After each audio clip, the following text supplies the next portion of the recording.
my name is Peter Parfit and welcome to this video where I'm going to show you how to make a simple garden bench, and it will have legs which are in a Gothic style.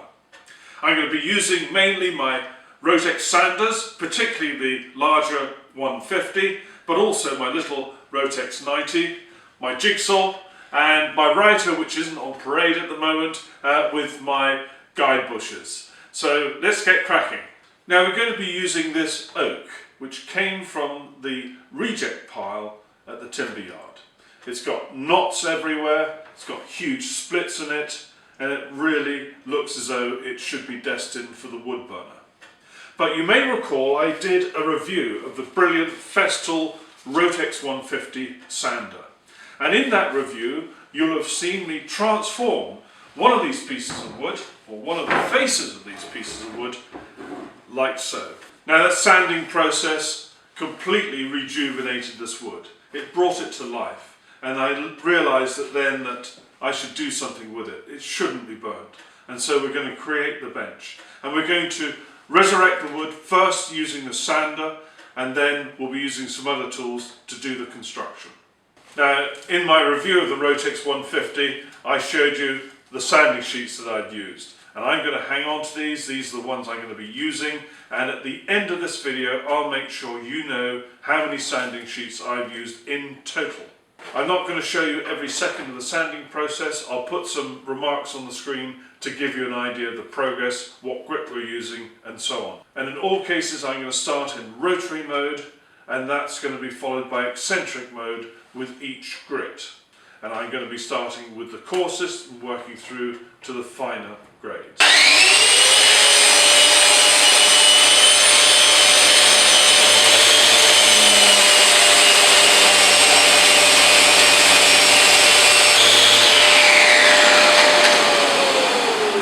Now you can see that this is being done with very little effort. Now, in order to get rid of some of the deeper stubborn marks, I am pushing a little bit harder. And in my first video where I reviewed this sander, I showed you that it was very easy to control.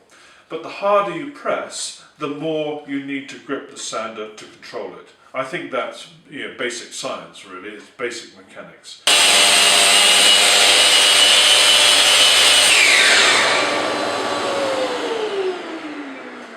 I've sanded everything off at 60 grit in rotary mode, and I'll show you a photograph of this granite sanding sheet now, because it's the same one I've had from the very beginning, the same one I used in the review film that I did for this sander, and that's perfectly good. Now I've only done it in rotary mode because this is the roughing out stage, and I need to do a little bit of woodwork now before I do any more sanding. And the strategy is as follows. I've got this piece of wood, which is the one that we made quite pretty on that side when we did the review of the Rotex film, and this is going to form the two legs at either end of the bench, and the legs are going to have this Gothic shape which you have seen from the drawing that I've put up.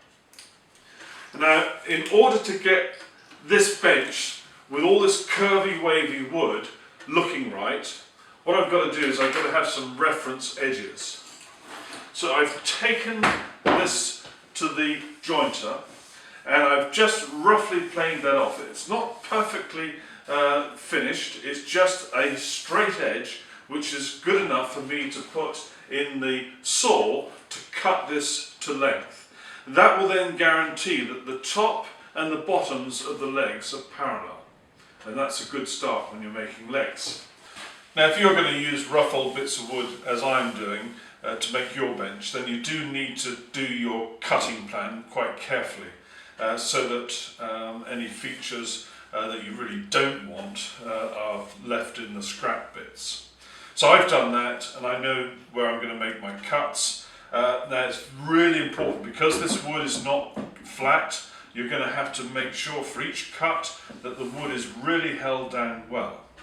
And don't be surprised if you get a little bit of burning when you do the saw cut, because with uneven wood it can move very slightly whilst you're cutting it, and that can lead to a little bit of warming up of the blade. And so I'm going to use my Bessie toggle clamp to hold this down, which is the very best thing to do. I'm going to make this cut.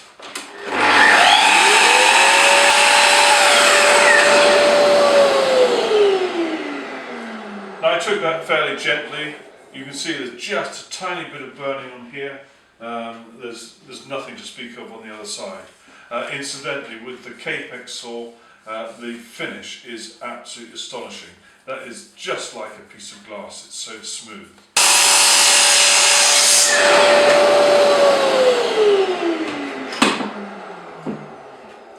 So that's one leg blank made.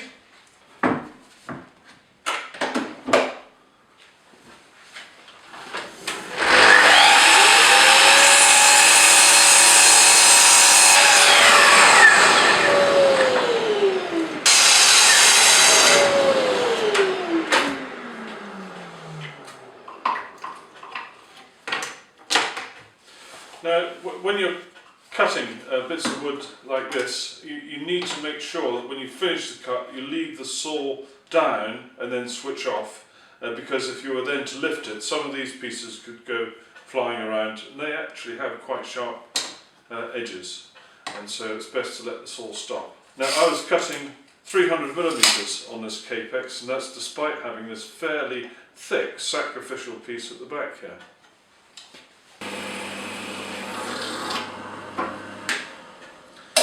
Well, it's a new Trammel day today. Right, this is going to be yet another example of why you need to get yourself an MFT3 if you haven't got one already. Now, I've got here one of the leg blanks. Its face edge, the one we planed, is here. That's the reference edge, is there. And I've got here the ends of a pair of fixed clamps which go with the Festool MFT3. I've got two of them there, but I'm only actually using one fixed clamp there, pushing the piece of wood up against there.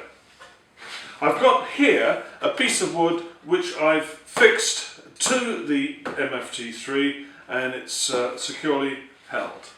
And I'm pushing with this other end of this fixed clamp here, the flank against this piece of wood. So it's now held firmly in place. That's that bit. Now, just here, I've got, if I release this for a second,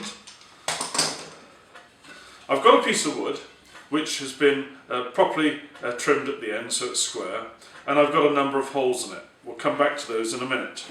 And that's placed in here so it butts up against that face edge.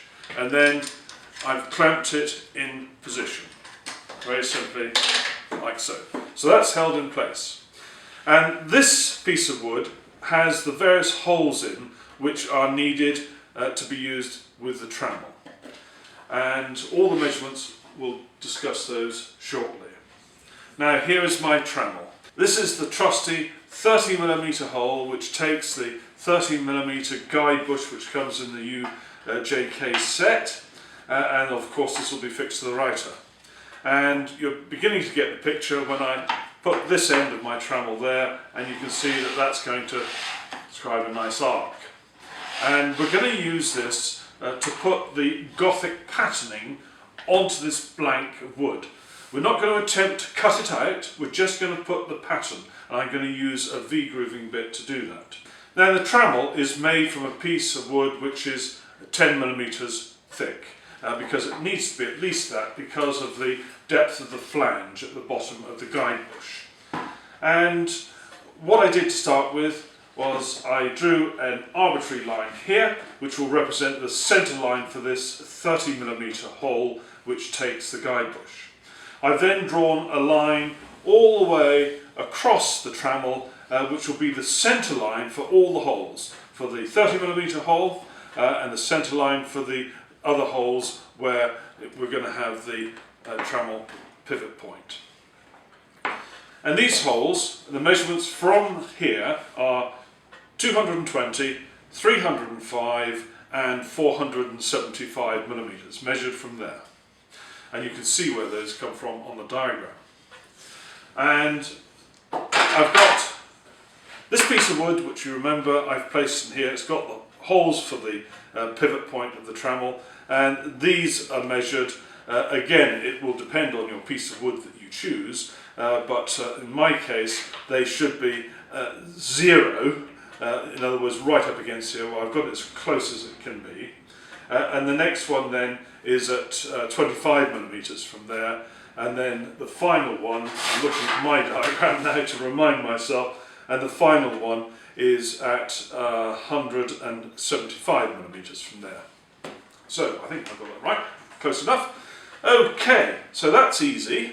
And now we're going to use the V-grooving bit, which is already in the writer, to do some grooves like this. And so these will define the Gothic shape that we're aiming for. But when we do this, what we don't want to do is to do this curve and then go beyond this line, or to do this curve and go beyond that point there. So we've got to know where these places are. Well, it's not so bad for this one, because if we do this V-grooving bit first, then we'll see where we've got to stop. But it's this one that I'm concerned about.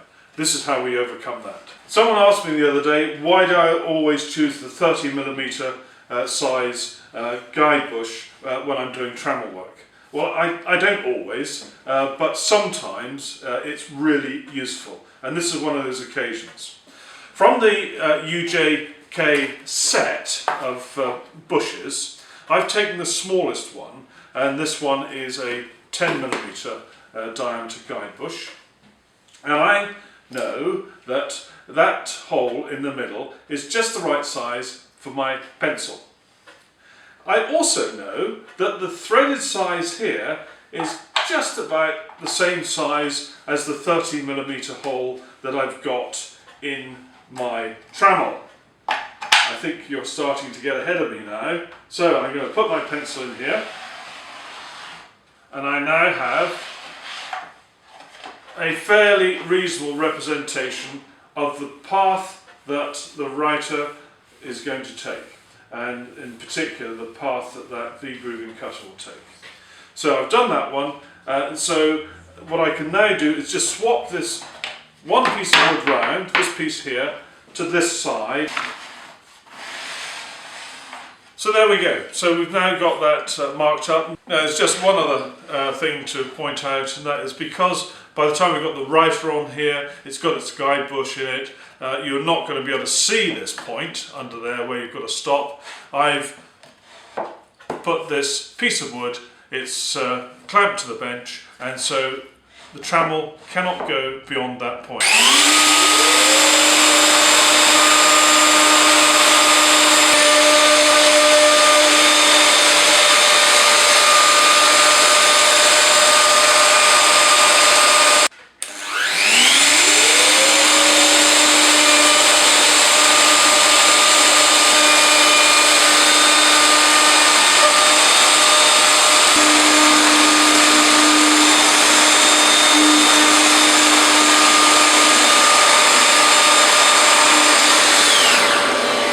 Set up for the first of the grooves that go from the top. This is now the bottom, and the top's up here. So I've set it up, my stop's in the right place, and away I go.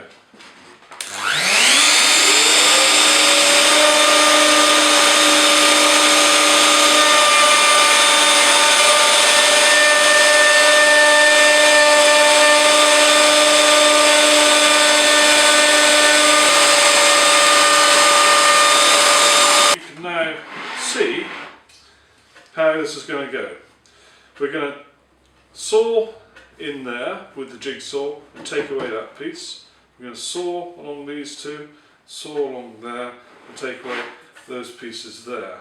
And that will leave this supporting piece at the top, and those are the legs. And we're going to do a bit of fancy work here, which I'll show you in a minute.